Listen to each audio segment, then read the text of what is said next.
Dr. Baliga here. This podcast is on contact tracing, derived from a memo written by Mr. Bill Gates titled The First Modern Pandemic. It's a verbatim reading from his memo. It's available at gatesnotes.com. Contact tracing. Mr. Gates mentions in the testing section, which is discussed in the previous podcast, that one of the key priorities for testing is anyone who's been in close contact with someone who has tested positive.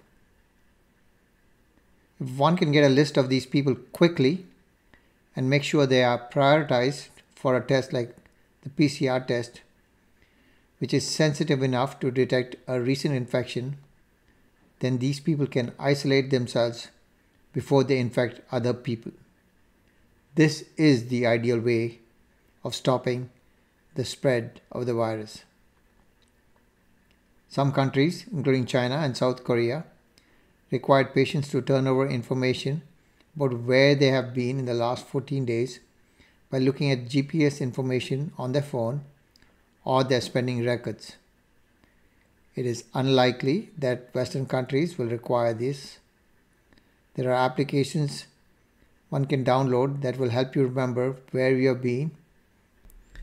If you ever test positive, then you can voluntarily review the history or choose to share it with whoever interviews you about your contacts. A number of digital approaches are being proposed where phones detect what other phones are near them. It would involve using Bluetooth plus sending a sound out that humans can't hear, but that verifies that the two phones are reasonably close to each other. The idea is that if someone tests positive, then their phone can send a message to the other phones and their owners can get tested. If most people voluntarily install this kind of application, it would probably help some. One limitation is that you don't necessarily have to be in the same place at the same time to infect someone. You can leave the virus behind on the surface. This system would miss this kind of transmission. I think most countries will use the approach that Germany is using, which requires interviewing everyone who tests positive and using a database to make sure there is a follow-up with all the contacts. The pattern of infections is studied to see where the risk is highest and policy might need to change. In Germany, if someone is tested and confirmed positive, the doctor is legally required to inform the local government health office. The doctor must provide all personal data, name, address, phone number, so that the health office can contact the person and ensure they isolate themselves. Then the local health office begins the process of contact tracing. They interview the infected person and find out how to contact all the people he or she has met in the past couple of weeks and contact those people to ask them to self-isolate and get a test. This approach relies on the infected person to report their contacts accurately and also depends on the ability of the health authorities to follow up with everyone. The normal health staff can't possibly do all this work even if the case numbers are fairly low. Every health system will have to figure out how to staff up so that this work is done in a timely fashion. Everyone who does the work would have to be properly trained and required to keep all information private. Researchers would be asked to study the database to find patterns of infection, again with privacy safeguards in place.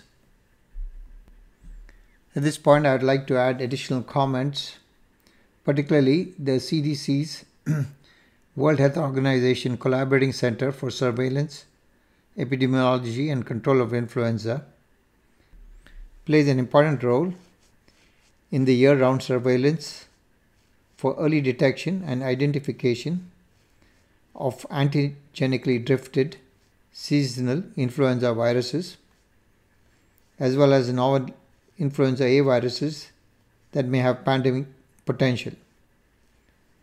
The Influenza Division of the CDC collects and analyzes influenza viruses around the world for epidemiological, antigenic, that is immune response, antiviral susceptibility, and genetic characterizations. The World Health Organization's Global Influenza Surveillance and Response System, GISRS, was established in 1952 to monitor the frequent change in influenza viruses with the aims of reducing influenza disease impact through the use of vaccines containing currently circulating strains. The GISRS network, that is the Global Influenza Surveillance and Response System network, consists of national influenza centers which conduct influenza virus surveillance and study influenza disease trends. It is possible that the WHO and the CDC established a similar surveillance system for the coronavirus because it's here to stay. In the next and final podcast, derived from Mr. Bill Gates' memo titled The First Modern Pandemic, I will be discussing opening up of the economy as envisioned by him. This is a verbatim reading from his memo available at gatesnotes.com.